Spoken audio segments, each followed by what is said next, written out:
The studio lights burned bright, and the tension was already thick before a single word was exchanged. Trump leaned forward, prepared with his usual smirk, ready to interrupt, ready to dominate. But then Obama spoke. His voice cut through the noise like a blade. "You," he said, staring directly at Trump, "have never once told the American people the truth." The air cracked with the weight of the words. The audience froze. Journalists stopped scribbling, and even the cameras seemed to pause on his face. The studio, moments before buzzing with chatter, fell into silence. Trump blinked, caught off guard for a fraction of a second, but tried to disguise it with a laugh. A hollow, sharp laugh that bounced across the room but failed to land. Obama did not flinch. He leaned closer to the microphone, his calm composure amplifying the impact. "For years," Obama continued, "you've fed them illusions, empty promises, and distractions, but the truth has always been absent from your mouth. And tonight I intend to lay it bare." The audience gasped. Trump opened his mouth to respond, but no sound came. For the first time, the man who thrived on control of the spotlight found himself caught in its harsh glare. The silence that followed was not just quiet, it was judgment, a silence that screamed louder than applause. The broadcast was billed as one of the most anticipated live debates in recent memory. Millions of viewers tuned in across every major network, expecting fireworks, but not prepared for the storm about to unfold. The setting was sleek and modern, a television studio transformed into a battlefield of words. On one side of the stage stood Donald Trump, larger than life, surrounded by the aura of controversy he carried everywhere. His supporters filled the first rows, their red caps and eager expressions reflecting loyalty that seemed unbreakable. On the other side stood Barack Obama, calm yet commanding, the former president who had been both admired and vilified in equal measure. His presence carried the weight of experience, the reputation of a man who had endured 8 years in the White House and countless battles in the public arena. The moderator tried to introduce the evening with neutrality, but the atmosphere betrayed the tension. Journalists lined the back of the studio, pens ready, waiting for headlines to be written in real time. Commentators whispered into earpieces. Networks prepared their lower thirds graphics for whatever explosive phrase might come. The public was divided before the debate even began. For Trump's base, this was a chance to see their champion humiliate a rival, to hear him dismiss Obama as irrelevant. For Obama's supporters, it was a rare opportunity to watch their former leader confront Trump's rhetoric with facts, sharpness, and dignity. Outside the studio, the streets were alive with demonstrations. Chants, posters, and arguments spilled into the night air, a reflection of a country split down the middle. Every camera, every smartphone, every social media feed was locked on the same moment. This was no longer just an interview or a conversation. It was an event layered with history, rivalry, and the promise of confrontation. And every person watching knew instinctively that by the end of the night, something irreversible would be said. Trump shifted in his chair, ready to strike back.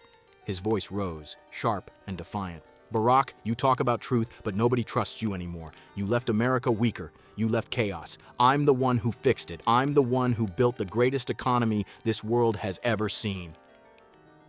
A section of the audience erupted in cheers, but Obama didn't blink. He waited for the noise to subside, then answered with precision.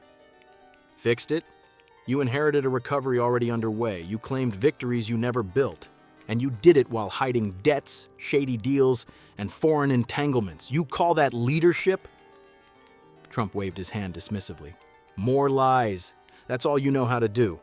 I'm a businessman, a winner. You're just a talker, always talking, never delivering." Obama leaned forward, his tone sharpening. "You want facts? Here they are. You claimed you had no secret accounts overseas, but records show transfers hidden through shell companies that trace directly back to your empire. You stood on stages promising transparency while concealing financial ties that endangered national security." The studio buzzed. The moderator tried to intervene, but Trump shouted over him, "Fake news! You're repeating garbage written by my enemies. Everyone knows it's a witch hunt, just like they tried with Russia, just like they tried with everything else. I've beaten them all, and I'll beat you again. Obama raised a hand, calm but firm. You can shout all you want, but shouting does not erase evidence. It does not erase your bankruptcies. It does not erase the trail of lies left behind. The truth doesn't care how loud you yell, Donald. Gasps rippled across the audience. Journalists typed furiously. Commentators in the back exchanged stunned glances. Trump's face flushed as he tried to seize the room again, but Obama's steady cadence drowned him out. Every time you dodge, every time you deflect, you confirm exactly what I'm saying, Obama continued, because a man with nothing to hide does not fear the truth. The tension thickened, the clash escalating like a storm about to break. The audience leaned in, hanging on every word, sensing that the confrontation was racing towards something explosive. The moderator tried to regain control, but Obama raised his voice just enough to command the room. You deny everything, Donald, but denial doesn't erase documents, and tonight the truth is here. He held up a folder. Cameras zoomed in instantly. The crowd went silent. Trump leaned back, uneasy, the smirk fading from his lips. These, Obama declared, are certified records showing transfers from accounts under your control to entities abroad. Millions moved in secrecy while you stood in front of the American people claiming transparency. Trump shot up in his chair. Lies, forged papers. You think you can fool everyone with your fake evidence? You're desperate, Barack, desperate. But Obama pressed on, his tone like steel. This isn't politics. This isn't spin.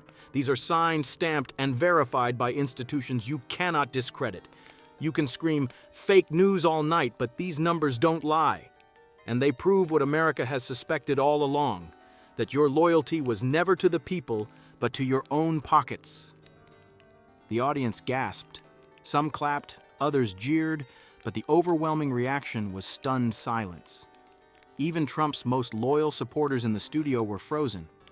The moderator tried to ask a question, but the moment had already eclipsed the debate itself.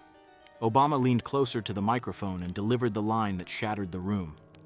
You never served this country. You served yourself, and that's the brutal truth. The silence that followed was unlike anything seen on live television. No applause, no laughter, just the echo of his words hanging heavy in the air, a silence so sharp it cut deeper than any cheer or shout could have. Trump opened his mouth to respond, but nothing came out. For the first time, the man who thrived on confrontation had no words. The studio and the nation was left breathless. Obama did not push further. He sat back, calm, letting the silence do the work. The audience could feel it. The debate was no longer about quick one-liners or applause lines. It was about truth. When the silence stretched, Obama spoke again, slower this time, each word deliberate. America deserves better than circus acts. It deserves honesty. It deserves leaders who put the people first, not their own image, not their own wallets. You can lie on television, you can spin headlines, but the truth always breaks through. Tonight is proof of that. The studio remained still. No chants, no interruptions, just the weight of his words. Even those who came to cheer Trump found themselves unable to shout. It was as if the room had absorbed the shock and refused to let go. Trump finally tried to recover, forcing out a laugh, then muttering about conspiracies, but the moment had already passed him by. The spotlight had shifted. Every camera lingered on Obama, his calm expression standing in stark contrast to Trump's agitation. Across the nation, screens flickered with the scene. Families in living rooms leaned forward, stunned. Commentators on live feeds stuttered, unsure how to frame what they had just witnessed. Clips spread instantly online, hashtags erupted, but the tone was different. It wasn't just political theater anymore, it felt like history. Obama ended with a final sentence, steady and quiet. The truth is not always loud, but it is always stronger than lies. And with that, he folded his hands, leaving the moderator speechless, the audience frozen, and the studio bathed in silence so complete that even the cameras seemed reluctant to cut away. That silence was the verdict. That silence was the legacy.